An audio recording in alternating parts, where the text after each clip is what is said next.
ایک شخص نے حضور سے کہا کہ حضور مجھے کوئی وصیت کیجئے۔ حضور نے اسے ارشاد فرمایا کہ تو غصہ نہ کیا کر۔ اس نے پھر کہا مجھے وصیت کیجئے، تو آقا کریم نے پھر فرمایا غصہ نہ کیجئے۔ اس نے پھر کہا، یہ بات ایک بار نہیں، اس نے کئی بار حضور سے پوچھی۔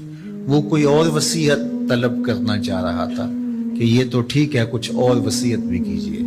اس سے ایک تو اس شخص کی ذاتی صورتحال ایسی ہوگی، اور دوسری یہ ہے کہ اس نصیحت کی اہمیت کے پیش نظر کہ غصہ جب انسان کو آتا ہے تو وہ مغلوب ہو جاتا ہے اور بہت غلط فیصلے کر بیٹھتا ہے۔ اس لیے بار بار ایک نصیحت پر تاکید کرنا اور اس کا تکرار کرنا اس امر کی طرف توجہ دلاتا ہے کہ ہمیں معاملات کے اندر بہت معتدل رہنے کی ضرورت ہوتی ہے۔ جو شخص غصے کو نافذ کرنے کی طاقت رکھتا ہے، ایک تو ہوتا ہے کہ بندہ غصے سے خود اپنے آپ کو بے چین کرے گا، لیکن اپنے غصے کو نافذ نہیں کر سکتا، غصہ نکال نہیں سکتا، خود پیچ و تاب کھائے گا۔ لیکن یہ وہ شخص ہے جو غصے کو نافذ کر سکتا تھا، اس کے پاس طاقت تھی، لیکن اس نے اس کے باوجود غصے کو ضبط کیا۔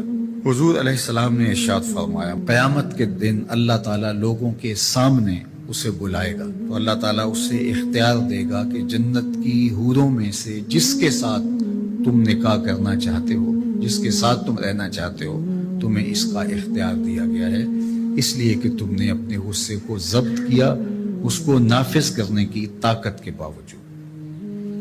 اور ایک روایت حضرت سلیمان بن سرد رضی اللہ تعالی عنہ سے مروی ہے، کہتے ہیں کنت جالسا مع النبی صلی اللہ علیہ وآلہ وسلم، میں حضور علیہ السلام کی مجلس میں بیٹھا ہوا تھا۔ دو لوگ تھے، وہ آپس میں الجھ رہے تھے۔ ان میں سے ایک شخص کا چہرہ غصے سے سرخ ہو گیا، رگیں پھولی ہوئی تھی، اور ایک دوسرے کے لیے سب و شتم کا ماحول پیدا ہو گیا تھا۔ اللہ کے رسول صلی اللہ علیہ وآلہ وسلم نے ارشاد فرمایا، میں ایسا کلمہ جانتا ہوں کہ اگر یہ کلمہ پڑھ لیں تو ان کا یہ غصہ زائل ہو جائے گا، ان کی جو کیفیت ختم ہو جائے گی۔ اور وہ کیا ہے؟ اعوذ باللہ من الشیطان الرجیم۔ یہ پڑھ لیں تو جو ان کے اندر ہے وہ چلا جائے گا۔ تو لوگوں نے اس شخص کو کہا جس کی رگیں پھولی ہوئی تھی اور غصے سے اس کا چہرہ سرخ ہوا جا رہا تھا کہ تعوذ پڑھو، اعوذ باللہ من الشیطان الرجیم پڑھو۔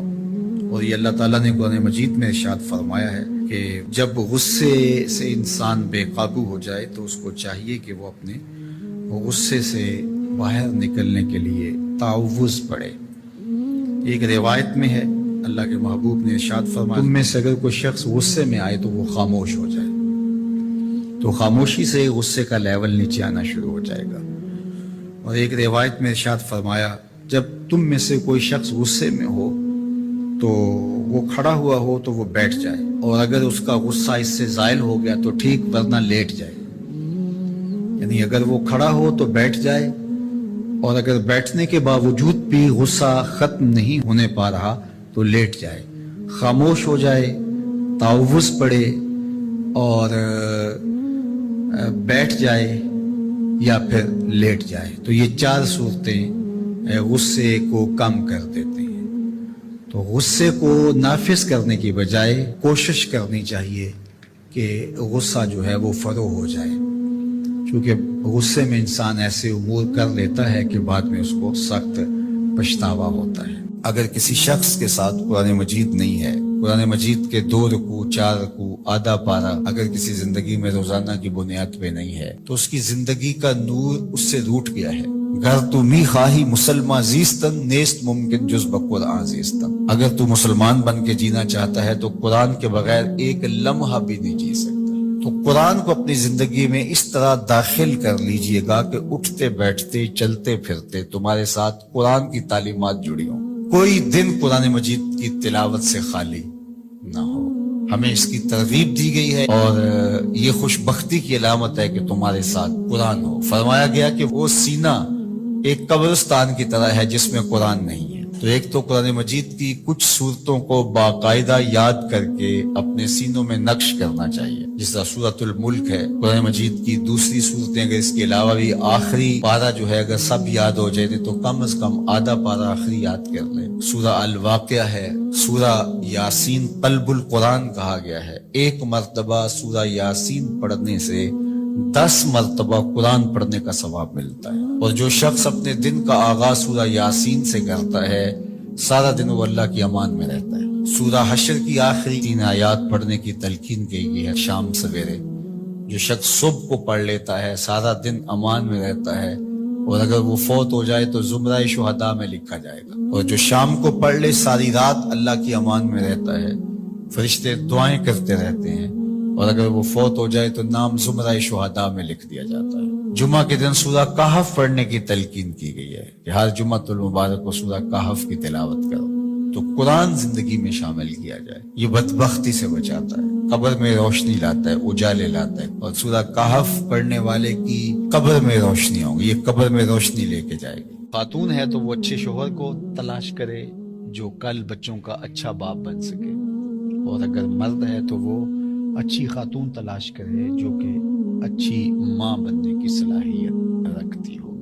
اگر معاشرے میں ڈیمانڈ ہی ہوگی تو پھر یہ صلاحیتیں لوگ اپنے اندر پیدا بھی کریں گے۔ جب رشتوں کی ڈیمانڈ یہ نہیں رہے گی، ظاہری چمک دمک اور مال و دولت اور یہ ساری چیزیں ہوں گی، تو پھر ظاہر ہے اس کی طرف دوڑ لگ جائے گی، اور جب اوصاف حمیدہ اور اچھی عادات، دینداری اور یہ چیزیں عورت کے لیے معیار قرار پائیں گی تو پھر رجحان فطری طور پہ ادھر ہو جائے گا۔ تو آج اگر ہمارے ہاں ان چیزوں کی کمی واقع ہو رہی ہے تو پھر اس کا سبب یہ ہے کہ ہمارے رجحان اور ہماری ترجیحات تبدیل ہو گئی۔ حضرت سیدنا عمر رضی اللہ تعالیٰ عنہ کا واقعہ آپ نے سنا ہوگا کہ آپ جب پہرا دے رہے تھے، راتوں کو گشت کیا کرتے تھے، تو ایک خاتون اپنی بیٹی سے کہہ رہی تھی کہ دودھ میں پانی ملاؤ تاکہ ہم زیادہ پیسے کما سکیں۔ تو اس لڑکی نے کہا کہ امیر المومنین حضرت عمر نے دودھ میں پانی ملانے سے منع کر رکھا ہے۔ تو اس خاتون نے کہا کہ عمر کون سا دیکھ رہا ہے؟ تو اس لڑکی نے کہا کہ عمر تو نہیں دیکھ رہا، عمر کا رب تو دیکھ رہا ہے۔ حضرت عمر رضی اللہ تعالیٰ عنہ بہت متاثر ہوئے اور اس دروازے پر نشان لگا دیا۔ واپس آئے، صبح ہوئی تو اپنے بیٹوں کو بلایا، اپنے بیٹے سے کہا کہ میں جو ہے وہ تمہارا ایک خاتون سے نکاح کرنا چاہتا ہوں۔ تو انہوں نے کہا کہ جس طرح آپ کی مرضی ہو۔ تو پھر آپ نے اس گھر پیغام بھیجا اور اس بیٹی کے رشتے کے لیے اس کی ماں سے کہا۔ تو حضرت عمر کے فرزند کا نکاح ہوا اس خاتون سے، ان سے ایک بیٹی پیدا ہوئی جس کا نکاح پھر عبدالعزیز سے ہوا، اور اس عبدالعزیز سے اور حضرت عمر کی پوتی سے پھر ایک بیٹا پیدا ہوا جس کا نام حضرت عمر بن عبدالعزیز۔